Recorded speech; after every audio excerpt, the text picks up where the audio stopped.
Friends, welcome to GK dose. Friends, आज है 30 नवंबर 2022 और 30 नवंबर 2022 से करंट अफेयर के जितने भी इम्पोर्टेंट क्वेश्चन बन सकते हैं सारे इस वीडियो में डिस्कस करेंगे और उससे रिलेटेड इम्पोर्टेंट फैक्ट्स भी मैं आपको बताऊंगी। तो फ्रेंड्स, वीडियो को ध्यान से देखिएगा और पूरा वीडियो को देखिएगा। लास्ट में मैं आपसे एक प्रश्न पूछूंगी जिसका आंसर आपको कमेंट सेक्शन में देना है।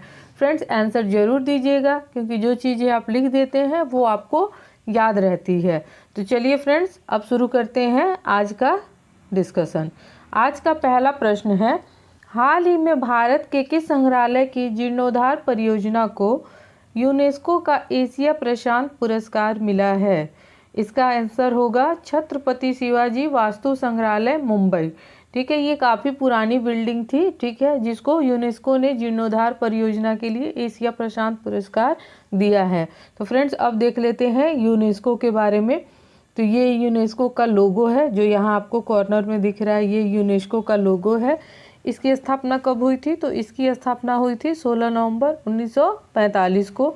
इसका हेडक्वार्टर कहाँ है? इसका हेडक्वार्टर है पेरिस में और प्रेजेंट टाइम में इसके हेड हैं ऑड्रे अजोले। ठीक है, ये जो संस्था है ना, विश्व की बहुत सी आकर्षक चीज़ों तथा ऐतिहासिक धरोहर जो है ना, उसका संरक्षण प्रदान करता है। ठीक है, अब एक बार इसको रीड कर लेते हैं। संयुक्त राष्ट्र शैक्षिक, वैज्ञानिक तथा सांस्कृतिक संगठन संयुक्त राष्ट्र का एक घटक निकाय है जिसका कार्य शिक्षा, प्रकृति तथा समाज विज्ञान, संस्कृति और संचार के माध्यम से अंतर्राष्ट्रीय शांति को बढ़ावा देना है। संयुक्त राष्ट्र की इस विशेष संस्था का गठन 16 नवंबर 1945 को हुआ था और हेडक्वार्टर अभी मैंने बताया पेरिस में है। ठीक है, और ये ऐतिहासिक धरोहर को संरक्षण प्रदान करने वाली संस्था है। चलिए, अब भारत में जितने भी यूनेस्को की विश्व विरासत सूची के लिस्ट में जो भी जगह शामिल है, मैं उसका एक शॉर्ट वीडियो 4-5 मिनट का आपको डाल दूंगी, आप देख लीजिएगा। ठीक है, चलिए देखते हैं अगला प्रश्न। अगला प्रश्न नहीं है फ्रेंड्स, अब चूँकि ये मुंबई में स्थित है छत्रपति शिवाजी संग्रहालय, तो अब मुंबई के बारे में देख लेते हैं। महाराष्ट्र के बारे में, महाराष्ट्र सरकार ने स्वतंत्रता सेनानियों की पेंशन को दुगुना करने का फैसला किया है। कोरोना के बाद नई कंपनियां खोलने में महाराष्ट्र शीर्ष पर रहा है। महाराष्ट्र के रंजगांव में इलेक्ट्रॉनिक्स मैन्युफैक्चरिंग क्लस्टर विकसित किया जाएगा। महाराष्ट्र सरकार साइबर इंटेलिजेंस यूनिट स्थापित करेगी। महाराष्ट्र के उप मुख्यमंत्री ने वंदे मातरम पहल शुरू की है और महाराष्ट्र सरकार नीति आयोग जैसी एक संस्था की स्थापना करेगी। ठीक है, अब चलते हैं अगले प्रश्न में। ये हो गया महाराष्ट्र के बारे में। ठीक है, महाराष्ट्र की राजधानी है मुंबई और वहाँ के प्रेजेंट टाइम के सीएम है एकनाथ शिंदे। ठीक है फ्रेंड, चलिए अब चलते हैं हम अगले प्रश्न की तरफ। अगला प्रश्न है, साइट कोप-19 ने हाल ही में किस जानवर की स्थिति को डाउनग्रेड करने के प्रस्ताव को स्वीकार किया है? फ्रेंड्स, इसका आंसर होगा दक्षिणी सफ़ेद गेंडा। ठीक है, ये है साइट्स कोप-19, यानी इसके बारे में फ्रेंड्स हम बात कर लेते हैं। यह कन्वेंशन 1975 में लागू हुआ था। ठीक है, साइट्स की। ठीक है, इसका फुल फॉर्म यहाँ दिया है, convention on international trade in endangered species of wild fauna and flora.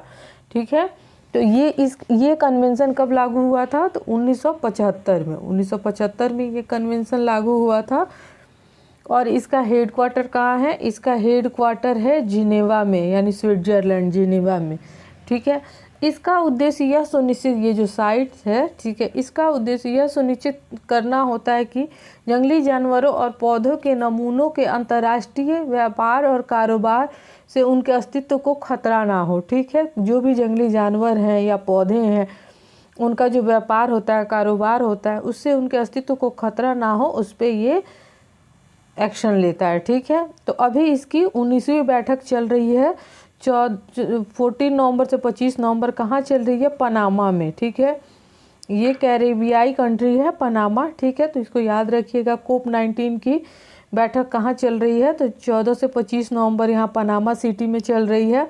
ठीक है, अब चलते हैं अगले प्रश्न की तरफ। अगला प्रश्न है, पिछले 8 वर्षों में भारत के दुग्ध उत्पादन में कितने मीट्रिक टन की वृद्धि दर्ज की गई है? फ्रेंड्स इसका आंसर होगा 83 मीट्रिक टन। ठीक है, 83 मीट्रिक टन की वृद्धि हुई है। तो अब इंडिया दुनिया का सबसे बड़ा मिल्क प्रोड्यूसर बन गया है।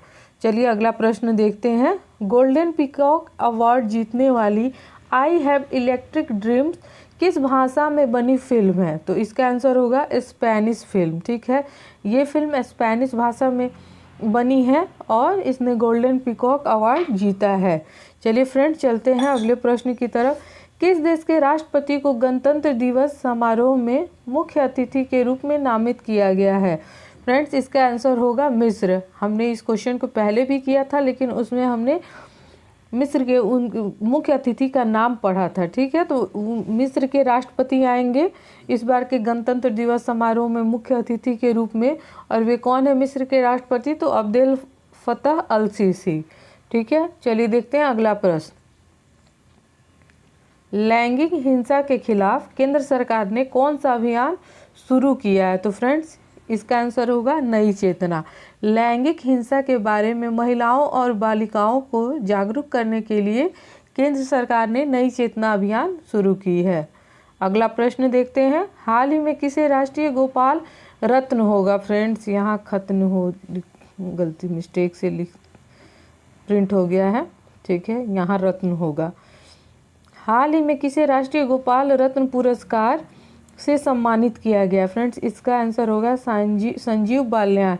इन्होंने दूध के क्षेत्र में काफ़ी अपना सराहनीय योगदान दिया है, तो इन्हें राष्ट्रीय गोपाल रत्न पुरस्कार प्रदान किया गया है।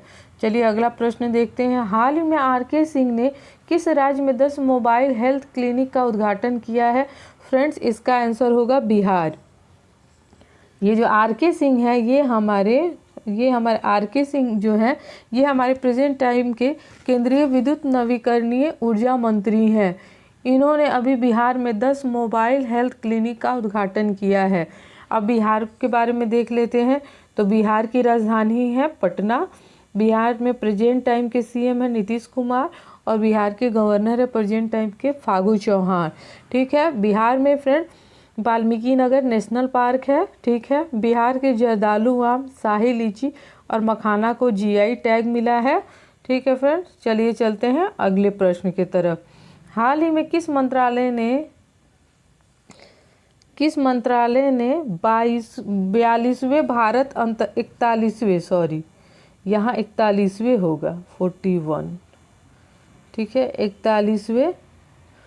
41वें भारत अंतर्राष्ट्रीय व्यापार मेले में पुरस्कार जीता है? फ्रेंड्स इसका आंसर होगा स्वास्थ्य मंत्रालय ने 41वें भारत अंतर्राष्ट्रीय व्यापार मेले का पुरस्कार जीता है।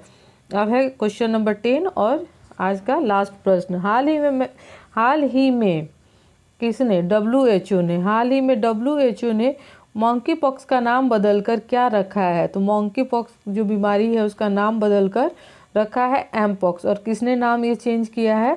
तो WHO ने। ठीक है फ्रेंड, तो ये आज का रहा टॉप 10 MCQs करंट से रिलेटेड। अब देख लेते हैं लास्ट वीडियो का, जो मैंने पिछले वीडियो में आपसे प्रश्न पूछा था उसका answer of the last video. हाल ही में भारत का पहला नाइट स्काई अभ्यारण्य कहाँ स्थापित किया जा रहा है? तो फ्रेंड इसका आंसर होगा जम्मू कश्मीर। ठीक है, अब आज का क्वेश्चन देख लेते हैं। Question for you, question of the day, जिसका आंसर आपको कमेंट सेक्शन में लिखकर भेजना है।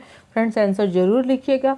चलिए क्वेश्चन को देखते हैं। हाल ही में द्विवार्षिकी एयर शो एरो इंडिया 2023 कहाँ आयोजित किया जाएगा? फ्रेंड्स इसका आंसर कमेंट सेक्शन में ज़रूर दीजिएगा। फ्रेंड्स अगर आपको हमारा ये चैनल पसंद आता है, आपको हमारा ये डिस्कशन आपके एग्ज़ाम के लिए फ़ायदेमंद लगता है, तो हमारे इस चैनल GK डोज को सब्सक्राइब करें, शेयर करें और लाइक करें। फ्रेंड्स तो फिर मिलते हैं अगले वीडियो में, तब तक के लिए जय।